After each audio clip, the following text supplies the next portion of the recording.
Quand je regarde la condition spirituelle de l'Église, la déchéance spirituelle de l'Église, la sécheresse spirituelle,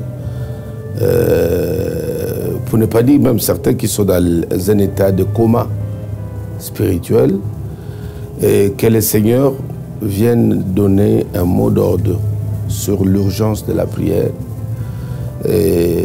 J'essaie un peu de voir un peu sur le plan évangélique mondial qu'est-ce qui se dit, qu'est-ce qui s'enseigne pendant une certaine période pour comprendre si les messages que Dieu nous a donnés a une place dans beaucoup de bruit, de tout ce qui se dit comme prédication. Et je me rends compte que vraiment nous sommes dans une période extrêmement délicate de la vie de l'Église, où le chrétien a perdu un sens de chercher la face de Dieu. Comme nous, quand on est venu au Seigneur, tel qu'on nous a appris que grâce à Dieu, nous continuons jusqu'à aujourd'hui. Un chrétien sans prière, jeûne, je crois, il n'existe pas. Parce que nous sommes d'abord des entités spirituelles, il ne faut jamais oublier cela. Nous sommes des esprits qui vivons dans un corps. C'est grâce à la prière que notre spiritualité monte et que nous rentrons dans les domaines de ce qu'on appelle les secrets de Dieu. Invoque-moi, je te répondrai, je t'annoncerai des choses cachées. Ces choses cachées-là ne sont pas que les véhicules, les maisons. La Bible dit ce sont des choses cachées. Nous rentrons dans les domaines même des mystères de Dieu. Donc les chrétiens qui prient rentrent dans les mystères de Dieu. Il est presque celui qui fait accompagner sa prière par les paroles à langue, parce que la Bible dit celui qui parle la langue dit des mystères. Donc quand nous ajoutons le jeûne à l'exercice de la prière, nous perçons les mystères de Dieu et notre spiritualité s'améliore. Et il est dangereux d'exclure la prière, les jeûnes, dans la vie d'une église, dans la vie d'un chrétien, dans la vie d'un prédicateur. Quelle que soit la taille de l'onction qu'on a,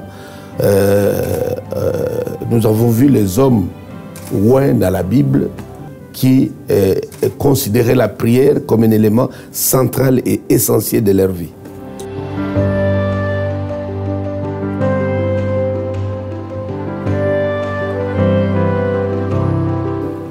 Il faut faire très attention. Une lecture biaisée de la vie de l'Église penserait que l'Église a repris la vie de prière. Il faut voir seulement dans quel contexte l'Église évolue maintenant. Nous sommes dans un contexte où une haine contre l'Église, il faut dire ça comme ça, ne se cache plus. Ça se prend sous forme de loi sous d'autres cieux pour faire taire la voix de la vraie Église, du vrai chrétien partout dans le monde. Et c'est dans ce contexte du temps de la fin que le Seigneur pose la question dans Matthieu 24, quand le Fils de l'homme reviendra, trouvera-t-il la foi? Il parle de la foi du temps de la fin. Cette foi hypocrite, cette foi à deux visages, cette foi d'apparence. Et c'est ainsi que la trompette sonne en ce moment pour mobiliser les armées du Seigneur sur terre à retourner dans notre position natale qui est le genou et suivi de jeûne et prière. C'est un moment formidable et il faut faire très attention. Si on regarde les choses de manière superficielle, on ne peut pas comprendre que l'Église est en danger.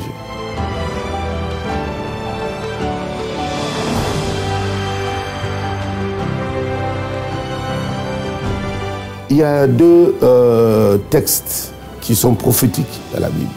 Le premier qui incite les chrétiens à retourner à la prière, c'est 1 Pierre 4. C'est qui dit la fin de toutes choses est proche. Soyez sobres et vigilants pour vaquer à la prière. Donc cette recommandation à la prière se situe dans un contexte prophétique. Il dit à cause de la fin des temps, il faut que chacun d'entre nous rentre dans la prière. Nous rentrons dans les canons même de recommandation prophétique qui est dans Luc 21, 34. Le Seigneur dit, priez en tout temps pour que vous ayez la force de résister il y a un grand complot ourdi par l'enfer et par cette élite, je dirais, oligarchie mondiale qui ne veut plus entendre parler de la vraie Église, du vrai chrétien. Partout dans le monde, certains ne se cachent même plus. Certains hommes politiques dans le monde qui disent clairement que les évangéliques sont devenus notre cible. Et les choses qui se disent ouvertement comme ça sont une alerte spirituelle. Ils ne se cachent pas. Nous n'avons pas à lutter contre la chair et le sang. Et notre arme, maintenant plus que jamais, c'est la prière, surtout avec Dieu.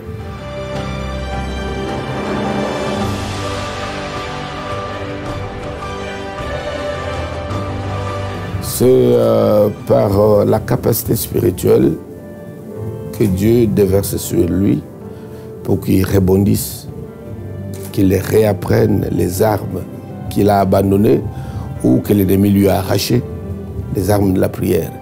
Quand vous voyez après des enseignements comme ça, une grande mobilisation, les grandes décisions se prennent pour retourner à Dieu, c'est qu'il y a quelque chose qui commence entre le message divin, l'onction qui rend l'homme capable à chercher Dieu. C'est ce à quoi nous assistons depuis le début des soucis.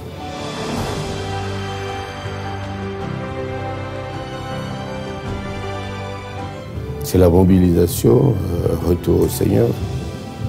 Je pense que nous bénissons Dieu parce que à ce moment où nous parlons, s'il fallait imaginer ça comme ça, sur le plan allégorique, on voit beaucoup de gens qui sont en train de frapper maintenant à la porte du Seigneur pour chercher les audiences parce qu'ils ont besoin de parler à Dieu plus qu'on ne l'avait jamais vu avant. Il y a des gens qui ont gêné il y a 5 ans, il y a 10 ans. Il y a d'autres, pour d'autres, leur vie de prière et de jeûne, et c'est historique. Ils te racontent les prières qu'il a faites il y a 3 ans, 4 ans. C'est la dernière fois que Dieu l'a vu en sa présence. Et maintenant, nous voyons beaucoup de gens retourner vite, frapper à la porte du Seigneur. Et nous bénissons Dieu pour l'impact spirituel de ces enseignements sur la vie spirituelle qui est le produit de la prière. Nous disons toujours que le christianisme, c'est d'abord une réalité spirituelle. C'est une succession des expériences spirituelles avec Dieu. Et quand nous voyons de tels résultats, nous bénissons Dieu. Il y a un reste pour qui ces enseignements ont été destinés, qui l'ont récupéré, et nous pouvons le voir. Ce n'est pas juste une effervescence parce qu'il y a un événement, et tout le monde veut aller prier après, patatras, on n'en parle plus, mais c'est un coup d'envoi de quelque chose de réel, de divin, qui viennent commencer dans le cœur de racheter.